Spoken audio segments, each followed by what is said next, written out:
Is of doing business లో top position వరుసగా దక్కించుకుంటున్న కొత్త రాష్ట్రం ఆంధ్రప్రదేశ్ ఇప్పుడు ఈజ్ ఆఫ్ లివింగ్ లో తన పర్ఫార్మెన్స్ చూపించింది. కేంద్ర పట్టణాభివృద్ధి శాఖ దేశంలో అత్యంత నివాసయోగ్యమైన నగరాలకు ర్యాంకింగ్స్ ఇచ్చింది.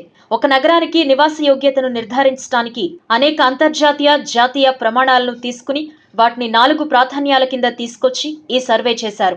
ఆ 4 ప్రాధాన్యాలు సంస్థాగత, ఆర్థిక, సామాజిక మరియు భౌతిక పరిస్థితులు. ఈ సర్వే చేయటం కోసం 60,000 మందిని తీసుకుని శాంపిల్ సర్వే నిర్వహించారు.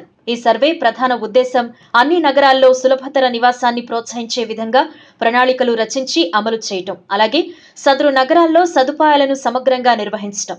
మొదట 111 నగరాలను ఈ సర్వేలో తీసుకున్నారు. సంస్థాగత సదుపాయాల్లో మన రాష్ట్రం నుంచి ఆధ్యాత్మిక నగరం తిరుపతి 2వ స్థానాన్ని దక్కించుకోగా, విజయవాడ 9వ స్థానాన్ని, వైజాగ్ 10వ స్థానాన్ని దక్కించుకున్నాయి.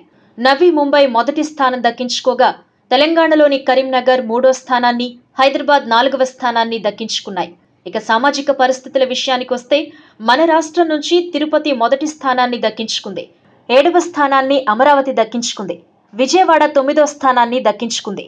ఆర్థిక పరిస్థితులు అంటే జీవన ప్రమాణాల ప్రాధాన్యతలో ఏపీ నుండి విజయవాడ నగరం ఒక్కటే 9వ స్థానంతో సరిపెట్టుకుంది. ఈ కేటగిరీలో చండీగఢ్ మొదటి స్థానంలో ఉండగా, అజ్మీర్ 2వ స్థానంలో ఉంది. భౌతిక వస్తువుల విషయానికొస్తే గ్రేటర్ ముంబై మొదటి స్థానం, పూణే 2వ స్థానంలో ఉన్నాయి. మన రాష్ట్రం నుంచి తిరుపతి 6వ స్థానం, విశాఖపట్నం 10వ స్థానం దక్కించుకున్నాయి. స్థూలంగా చూస్తే మహారాష్ట్రకు చెందిన 4 నగరాలు పూణే, నవీ ముంబై, థానే, గ్రేటర్ ముంబై అన్ని కేటగిరీల్లో ఉండడం విశేషం. విశ్వనగరంగా తెలంగాణ ప్రభుత్వం ప్రచారం చేస్తున్న హైదరాబాద్ ఒకే కేటగిరీలో 4వ స్థానంతో సరిపెట్టుకుంది. ఒకప్పుడు అంతర్జాతీయ మ్యాప్లో స్థానం దక్కించుకున్న హైదరాబాద్ ఈ పరిస్థితికి రావటం నిజంగా బాధాకరమే.